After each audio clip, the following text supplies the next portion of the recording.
송영길 전 대표 같은 경우는 지금 구속 여부가 곧 있으면 결정이 될 것 같은데 아직 소식은 올라오지 않았죠? 예. 구속 여부는 결정이 곧 될 것 같고요. 예. 관련해서 어떻게 보세요? 이게 아까 제가 말씀드렸던 이른바 이재명 사법 리스크가 순도가 계속 떨어지면서 한 2년 동안 계속 이야기를 하다 보니까 별로 민주당한테 타격이 별로 없고 반사 효과라는 게 또 국민의힘한테도 별로 없는 것 같은 그런 양상인데 지금 송영길 전 대표 같은 경우는 구속영장 실질심사가 진행되고는 있습니다만은 어떤 결과가 나오느냐에 따라서 어떤 정치적으로 좀 뭔가 바뀔까요? 민심의 향배가 바뀔까요? 어떻게 보십니까? 이런 것들은? 글쎄, 민심에 저는 직접적인 영향이라고 하는 측면에서는 어느 정도 타격은 있을 수밖에 없다, 민주당도. 예. 그것은 왜 그러냐면 이게 이제 어쨌든 민주당의 도덕성이라는 문제를 건드릴 가능성은 있다. 송영길 전 대표가 이게 구속이 되든 구속영장이 오늘 뭐 심사가 돼가지고 구속이 되든 또 구속이 되지 않든 어쨌든 구속이 됐을 때는 그 충격이 좀 더 크겠죠. 예. 뭔가 금품 로비의 실체가 드러난 거 아니냐. 그래서 야당 대표가 결국 구속된 거 아니냐. 이런 측면에서는 좀 클 거고 또 불구속이 되더라도 여전히 여당 입장에서는 이것을 선거 때 내내 민주당의 도덕성 시비를 가지고 끌고 간다는 측면에서는 일정하게 민주당이 부담이 되는 건 사실이다. 예. 악재 중에 하나로 보고 이걸 관리할 필요는 있다. 관련해서 계속 이제 플랜카드로 국민의힘 같은 경우는 이재명 사법 리스크, 송영길 전 대표 그 돈 받은 의혹 같은 것들 그런 것들을 계속 이제 제기는 해왔고 앞으로도 제기할 것 같은데요. 그러니까 마땅한 총선에 임하는 적극적인 공세 카드가 없는 상황이니까 국민들 민심을 이제 되돌리기 위한 카드가 없으니까 사실은 어쩔 수 없이 야당에 대한 공세를 저는 이제 다시 할 수밖에 없을 것이라고 보여져요. 그래서 이제 이런 경우에 우리가 부르면 그 이름을 쌍방 심판론이라고 부르는 거예요. 원래 이제 쌍방 심판론. 원래 예. 선거는 정부 여당에 대한 평가나 심판인 거잖아요. 예. 그런데 이제 야당도 심판해야 된다는 걸 여당에서 만들어내는 거예요. 야당이 이제 거대 권력이다, 의회 권력. 그리고 문제가 많다. 그러니까 야당도 심판해 주세요. 그러니까 전통적 문법에는 없는 것인데 이것을 이제 최근처럼 뭐 이렇게 이제 유튜브 채널들이라든가 이렇게 해서 양극화되어 있는 상황에서는 그럴싸하게 먹히는 측면이 있을 수 있거든요. 그 지지층한테는. 또다시 대선처럼 윤석열 대 이재명 뭐 이 이런 구도로 구도로 끌고 해서 가려는 최소한의 보수층들을 결집할 수는 있는 것이니까 사실 이것은 지난번 총선에서 민주당도 사실은 은연중 활용됐던 프레임인 거예요. 예. 그러니까 탄핵 이후에 보수정당이 이렇다 할 심판을 받지 않고 지나왔었는데 지난번 총선에서 그래서 이 심판이 필요하다고 하는 프레임들이 전달이 되었고 그것이 먹혀준 거예요. 2020년에 그 여당이지만 이긴 거잖아요. 예. 그러니까 이겼죠. 예. 예, 그러니까 여당도 야당 심판해야 된다고 하는 것이 가능한 부분이 있는 거예요. 최근에 선거들에서는 좀 가능해진 측면이 있는 것이니까 저는 아마도 여권에서는 이제 야당 대표들 전현직 대표들에 대한 공세 이런 것들을 이제 하긴 할 텐데 다만 이제 여기서 우리 정 소장님 말씀하신 대로 정 교수님 말씀하신 대로 이것이 이제 국민들 시각에 봤을 때 문제가 있는 것이니까 당연히 이제 효과가 있고 보수층을 결집하는 데도 효과가 있을 것이긴 한데 우리가 쭉 정치를 봤을 때 약간 무뎌지는 측면들은 있는 것 같아요. 너무 많이 해서 예, 계속 오래된 것이니까 네. 우리가 한계형 체감의 법칙이라고 뭐 할까요? 그러니까 사실은 그런 부분이 있는 측면들도 좀 있어서 초반에 공세했던 것만큼은 그 효과가 약간 제약될 수도 있는 그런 국면 아닌가 근데 생각합니다. 검찰 캐비넷이라는 게 무궁무진해서 검찰 캐비넷에 뭔가 더 있지 않을까요?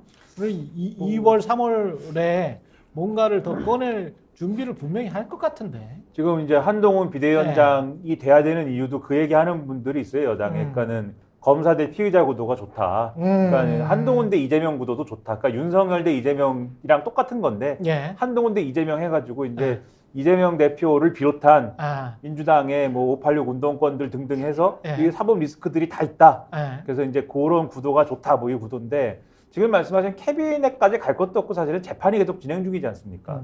그 사실 재판 구도도 별로 이재명 대표한테 지금 좋은 구도는 아니죠, 사실. 이 김용 뭡니까 전 민주연구원 부원장 1심 결과도 지금 좋지는 않아요, 이재명 대표한테. 김용. 예. 그렇죠. 왜냐하면은 그동안 이제 그 재판과 관련돼서 그 사건과 관련돼서 계속 얘기했던 거는 유동규 씨 진술에 대한 신빙성이나 이런 걸 가지고 계속 얘기를 했는데 일단 1심 결과와 관련돼서는 신빙성이 인정이 된 거잖아요. 일단 1심 재판부는 그렇게 인정을 했습니다. 그렇죠. 그래서 예. 이제 김용 부원장까지는 돈이 전달됐다. 그거는 이제 인정이 돼버린 것이고 거기 전달됐다라면은 그게 어떤 이재명 대표와 관련된 선거 자금 뭐 이런 걸로 갔다는 어떤 뭐 그런 정황 증거 이런 거를 주장할 수 있게 돼버린 그런 상황이기 때문에 그래서 그런 것들이 이제 뭐랄까 좋은 상황은 아니고 그리고 예. 만약에 송영길 전 대표가 오늘 뭐 구속이 된다 하면은 그럴 경우에도 이게 뭔가 전당대회라든지 이런 것들을 깨끗하게 치른 건 아니다. 이런 것들이 이제 확정적으로 돼버리는 그런 상황처럼 받아들여질 수가 있어서 예. 그런 것도 원래는 이제 여론에 영향을 미치는 게 안 좋은데 민주당 입장에서는 이런 것들은 최대한 이제 얘기를 안 하는 거죠. 그러니까 아예 얘기를 안 해서 이제 뭐 없는 상황처럼 최대한 이제 볼륨을 낮춰버리는 거고 최대한 얘기를 많이 하고 싶어 하는 건 뭐냐면 이재명 대표를 겨냥해서 수사를 했는데 구속이 안 됐다. 그러니까 기각이 됐잖아요. 예. 영장이 기각이 되지 않았습니까? 이재명 대표가. 예. 그래서 사실은 그게 굉장히 큰 일이에요. 그러니까 사실 그때 지나고 보니 그게 큰 일이었어요. 그렇죠. 예. 그걸로 지금 사실은 민주당 입장에서는 그걸로 다 덮어버릴 수 있는 상황인 거죠. 여론의 어떤 상황에서는. 그러니까 어떤 재판에 1심이 나오기 전까지는 총선 전에 1심이 나오기 전까지는 사법부의 판단이 그게 가장 컸던 걸로 지금 생각되어집니다. 그렇죠. 예. 이 사람들의 인식이라는 거는 지금 아까 말씀하셨듯이 한계효용의 법칙도 말씀하셨지만 사법 리스크와 관련돼서 뭐 이런 얘기도 있고 저런 얘기도 있고 굉장히 복잡한 얘기들이 헷갈려. 많은데 근데 결정적으로는 이재명은 법원에 갔는데 나왔잖아. 예. 이게 기억이 남아있으니까 그 얘기만 하는 겁니다. 그러면은 역으로 생각해보면 사실 그때 체포동의안이 부결이 됐으면은 예. 그게 없었을 거거든요. 그렇지. 구속영장을 예. 심사를 안 받았을 거고 그렇죠. 기각이라는 결과도 없었을 것이기 때문에 그 사건이 없었으면 지금 상당히 위기였을 수 있어요. 이런 상황이라고 하면. 지금의 포지셔닝이 더 안 좋았을 수 있네. 그렇죠. 그렇죠? 근데 예. 어쨌든 간에 그걸 겪는 바람에 그 기각이 되는 바람에 이게 전화위복이 돼가지고 지금 상황이 된 거여서 오히려 이게 상황이 다행이라고 된 거에 사실은 역사의 아이러니라고 하는 거죠. 그러니까 이게 오히려 그 사건 때문에 지금 말씀하신 송영길 전 대표의 뭐 구속 여부라든가 이 김용 부원장의 1심 선고라든가 그다음에 아마 이재명 대표 뭐 이 선거법 관련 위반 사건에 대한 뭐 판결이라든가 이런 게 언제 나올지 뭐 좀 봐야 되겠는데 이런 것들에 대한 영향이 상당히 반감될 거다 이렇게 봐야 될 것 같습니다. 근데 워낙 검찰이나 언론에 뭐 기울어진 운동장 그런 이야기를 많이 하고 있고 그렇기 때문에 선거 막판에 가서는 또 어떤 일들이 벌어질지는 모르겠고 그리고 무엇보다 이제 민주당 내부에서 뭐 친명 비명 이야기 합니다만은 최근에는 이낙연 전 대표가 신당 창당한다. 그리고 조국 신당 이야기. 이낙연 전 대표는 급브레이크가 밟힌 것 같긴 합니다만 여하튼 잠재되어 있는 리스크란 말이죠. 이거는 정치적인 리스크라고 볼 수 있는데 이재명 당대표 입장에서는 이 이낙연 전 대표 그리고 조국 신당 이 문제는 어떻게 처리가 되어져야 될까요? 그리고 그게 민심과 그러니까 이재명 당대표가 뭐 민주당의 정권을 잡고 총선을 앞장서서 나가는 게 좋은 건지 아니면 통합 비대위로 가는 게 좋은 건지에 관한 어떤 논의도 지금 활발하게 이루어지고 있잖아요. 찬반이 굉장히 좀 팽팽한 것 같은데 세 분은 어떻게 보시는지 그것도 좀 궁금합니다. 예.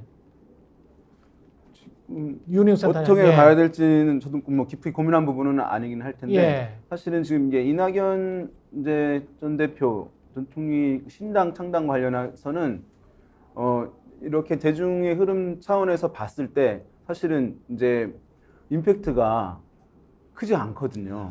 예, 왜냐하면 이게 이제 실제로 그 조사 이제 한 게 있잖아요. 보게 되면 좋게 본다 이게 34% 나왔으니까 상당히 사실은 이게 효과가 클 것 같다라고 하는 이제 해석이 있을 수 있어요. 수치만 놓고 봤을 때. 그렇지만 이 좋게 본다고 하는 것은 이제 뭐 긍정적으로 그게 있을 수 있다고 하는 가능성으로서 이제 포함돼서 최대치를 얘기를 하는 것이지 실제로 상당히 되면 내가 지지를 하겠다 하고는 완전히 다른 것이거든요. 뭐 절반 그보다는 절반 또는 그 이하가 될 수도 있는 것이니까 이 그렇죠. 34% 자체가 의미를 크게 두기 힘든 부분이 있겠고 그 다음에 이것이 또 실제 의미 있으려고 한다면 좋게 본다라고 하는 것의 실제 세부 내용에서 정치적으로 지지할 수 있을 것 같은 사람들에서 더 높아야 돼요. 그렇죠. 좋게 본다는 게. 예. 그러면 민주당 쪽. 민주당에서 또는 네. 호남에서 뭐 이런 사람들이 또는 중도층에서 그렇죠. 높아져야 되는데 보게 되면 국민의힘 지지층에서 54%니까 이 34%가 나온 게 한 데는 예. 국민의힘 지지층에서 이렇게 왜냐하면 내가 좋아하는 정당과 그 반대편에 있는 싫어하는 정당을 힘들게 하게 되면은 호응을 하는 것이거든요.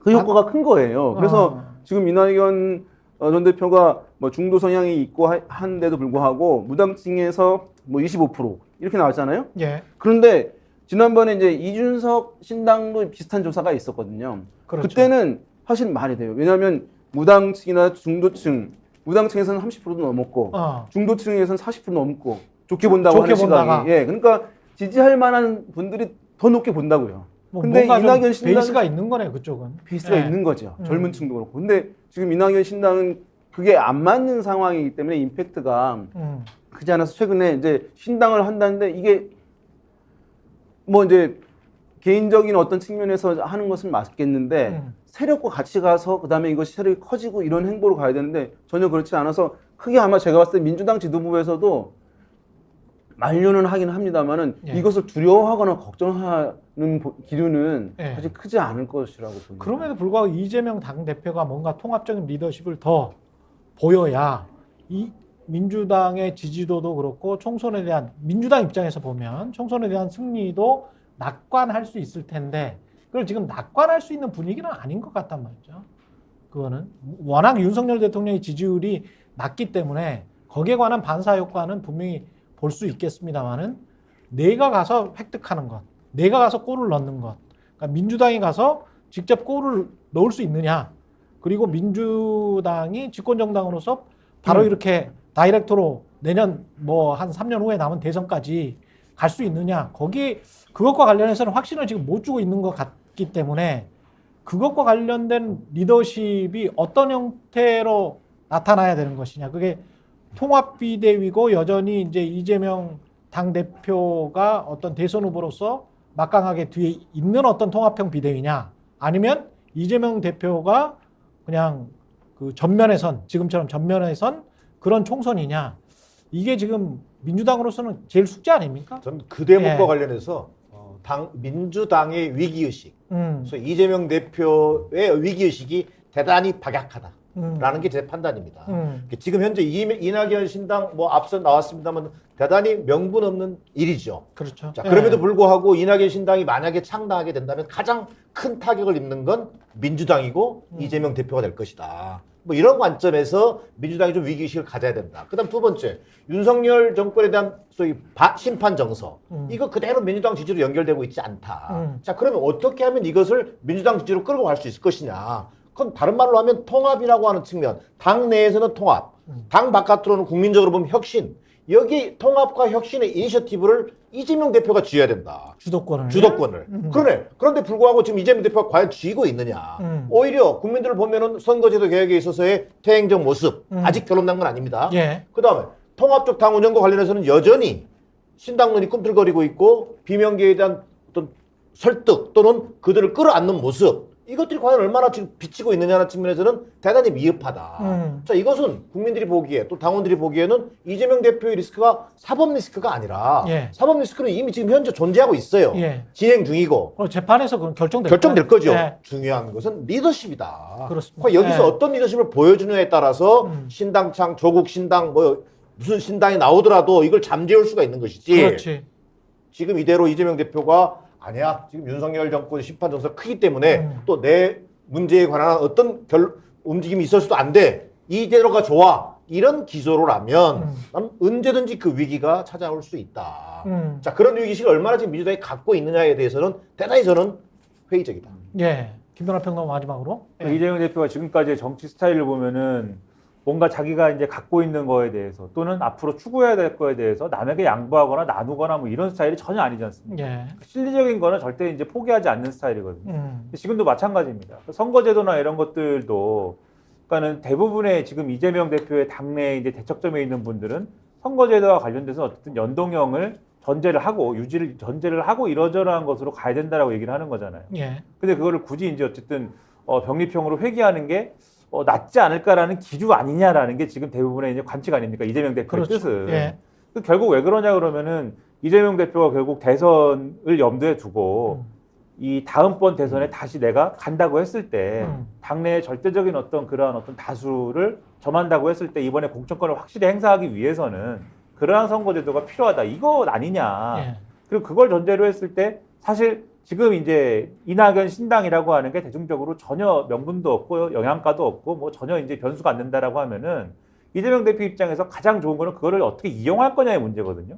오히려 그 기회다라고 그러면은 오히려 그동안 맨날 뭐 민주당 뉴스 하면은 맨날 내부에서 무슨 싸우는 뉴스예요. 맨날 뭐 친명 대 무슨 뭐 비명 해가지고 싸우는 뉴스 이 반년간 그런 뉴스밖에 없어요. 근데 이럴 때 뭔가 자기 거를 나눠주는 듯한 그리고 뭔가 지금 말씀하신 것처럼 통합을 하는 듯한 그런 액션을 취하면서 이런 나는 거를 윤석열과 다르다. 그렇죠. 예. 이런 거를 이용하는 그런 방법도 있는데 지금까지의 이재명 대표가 보여준 리더십은 그런 게 아니었단 말이죠. 그래서 그렇게 할 것 같지 않은데 아쉽지만 근데 그렇게 할 것 같지 않지만 그렇게 해야 여러모로 이재명 대표가 대권에 가려는 그런 어떤 다시 한번 도전하려는 그러한 어떤 뭐 계획에도 오히려 유리해질 거다. 그러니까 지난번하고 똑같은 방식, 똑같은 리더십으로 또 도전하는 것이 과연 이제 유리할까 이런 생각을 하는 거예요. 변해야 되는 거죠, 이재명 대표도. 예. 그러한 방식으로 사고를 해야 되지 않을까 생각입니다. 이게 만약 이재명 대표가 다음 대선을 생각한다고 할 경우에 이제 지금은 그 이전에는 뭐 윤석열 후보나 다른 이제 홍준표 후보 경쟁을 했잖아요. 이제 그런데 다음 대선을 우리가 한번 시간을 미래로 돌려서 보게 되면 그때 경쟁해야 할 주요할 사람을 보게 되면은 여권에서 이제 이재명 대표가 이제 야권에 있다고 한다면 한동훈 뭐 한동훈, 이준석 이런 이제 젊은 사람들인 한동훈, 것이니까. 이준석, 홍준표 뭐 예. 이렇게 되겠죠. 근데 예. 그럼 100% 도전자의 입지를 갖고 임할 수 없는 부분이 되는 거예요. 더 어리고 신선한 사람들도 있는 것이니까. 예. 그러면 사실은 수성의 모습으로 가서는 안 되고 좀 더 희생하고 변화되는 모습을 갖고 가야 되는데 변화 이미지를 꾸준히 유지하려고 하는 부분이 있어야 될 것인데 만약에 수세적으로 하게 된다면은 사실 지난번 대선만큼보다도 더 사실은 안 좋은 환경이 될 수도 있는 것이니까 예. 그런 부분들 좀 길게 보고 전략적으로 가면 좋지 않을까 생각됩니다.